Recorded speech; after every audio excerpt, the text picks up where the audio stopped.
All right, everyone. The other day, 10 North Korean troops crossed over the DMZ into South Korean territory, and warning shots were fired and emergency alerts were broadcast. I would like to point something out. I'm seeing a lot of hyperbolic takes with regards to this, where people are totally flipping out. Oh my God, the North Koreans are trying to invade South Korea. This was 10 troops. That's number one. That's point number one. Number two, this sort of thing happens at the DMZ on a regular basis. There was an attempt by North Korea to assassinate the South Korean president at one point many decades ago. Most people don't know this. It actually happened. I think it was in 1972, if I remember correctly. A group of soldiers infiltrated South Korea and proceeded to attempt to kill the president. It didn't actually work. They ended up getting detained. We've got landmines. We got drone attacks. All sorts of crazy shit happens at the DMZ. It's one of the most dangerous places in the entire world. Like you'd probably be better off living in Darfur, actually. That being said, this kind of provocation is basically Kim Jong-un testing the waters. You've got a new U.S. presidency. He's met with Trump before. Trump was the first president to actually enter North Korea since the partitioning of the two nations, North and South Korea. First one to do so. So you have a situation in which Kim Jong-un feels it is necessary to test the waters. He's testing the resolve of the West. He's testing the resolve of the United States and the ROK at the same time. He's been doing this for years. His dad was doing it for years. His granddad did this for years. This is the norm, actually, within the DMZ, within that region. But people, every time that something pops off, they think doomsday is coming. There will be no doomsday. You're not going to end up with a nuclear war in the Korean Peninsula. North Korea does not have the technological sophistication necessary to wage a war against South Korea. Could they launch an atomic preemptive strike? Yeah, they could. They would then be condemned by everyone else in the entire world, including the Chinese, who would immediately move in their troops and would remove the regime entirely. They would end up being nothing more than a vassal state of China. Kim Jong-un is acutely aware of this fact. He's got his own, as they call it, hermit kingdom. He's got his own nation, and he's got his fine wine and his vodka and his cigars and shit like that, and has all the fineries that you could possibly have, and limousines and shit like that. Why would he want to rock the boat? This is simply it's nothing more than rocket tests and shit like that. Well, North Korea wants to have greater technology, and in some cases, they have massively sophisticated themselves beyond many of their contemporaries that are technically third world. For instance, if you look at their missile capabilities, it's substantially better than many other nations. It's on first world level, but they only have older school atomic weapons that we've had since the late 1940s, by the way. Even the boosted ones. We've had them since 47, if I remember correctly, or 49. They are using fairly outdated artillery, although they've got enough of it that no one wants to invade them because that would be a bad idea. Older model tanks, stuff that, again, we were designing in the 60s, basically, and so forth. Their troops, probably half of them would desert if a war began because they'd be goddamn starving to death. I hate to tell you this, to all the Eastern blockers, but North Korea does not exactly have the greatest supply system in the world.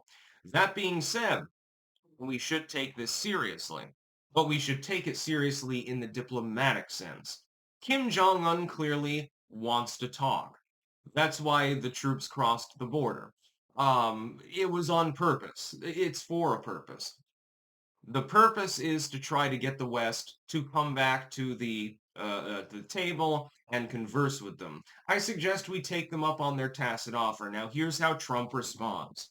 He says, I condemn this. You shouldn't do this. It's a really bad idea because we've got aircraft carriers and shit like that. What North Korea will then do is, because provocation was obviously deliberate, They'll say, "Oh, no, we don't want any problems.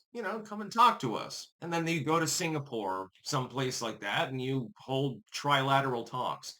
That's all you have to do. That's how you deal with diplomacy in that part of the world.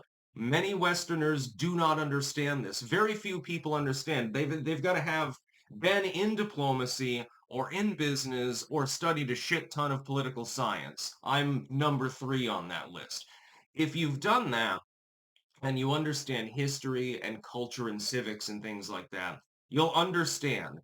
If I go to France, the way in which I greet people and interact with them is not going to be the same as the way that I interact with them in North Korea, or even in any other part of Eastern Asia, by the way, in Japan, in South Korea, in the Philippines.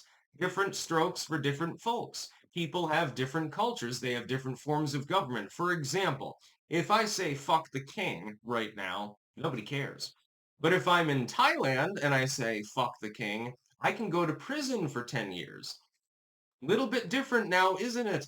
You've got to understand how to deal with people, and you have to be respectful, but you also have to be assertive.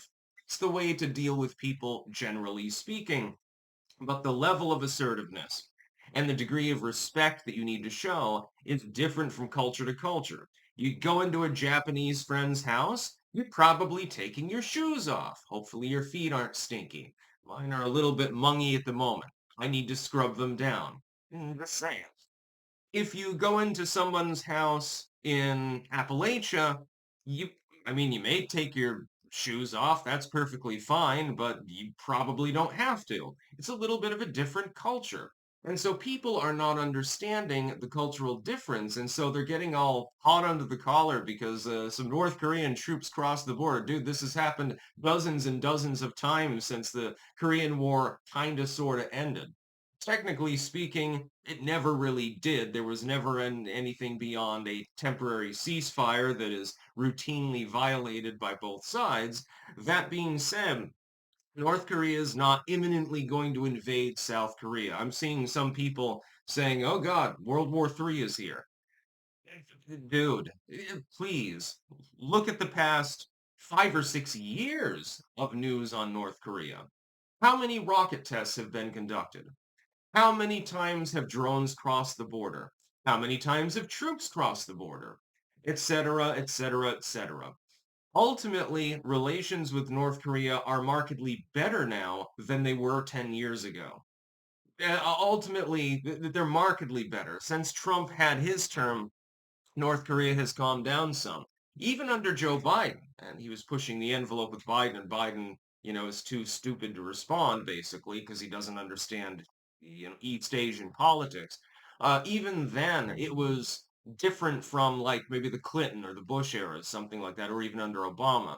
There was a lot more stress, a lot more problems were happening then than even under Biden. And I think that's because Donald Trump somewhat smoothed relations over. My hope is that he goes back over there, meets with Kim Jong-un, go into North Korea again. Nobody's going to do jack shit to you, Somebody already tried to blow your head off on several different occasions. They seem to always fail, so I wouldn't be too worried if I was Donald.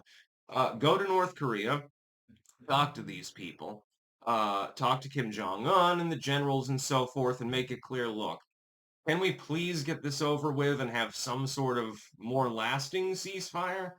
Because we're not invading you. You do realize that, correct? We're not interested in doing so. We'll defend our ally if you invade them, but ultimately, North Korea and South Korea are the ones that have to hash out relations on the Korean Peninsula. That's always been the goal, by the way, and the Trump administration pushed that. You'll notice Trump goes in, smooth things over generally, and then he stood back and he said, okay, let the ROK take the fore. And for a few years, things were glorious over there. There was a lot of rapprochement going on. Unfortunately, you've got less now. Trump has to make up for lost time. That's about all. Peace out.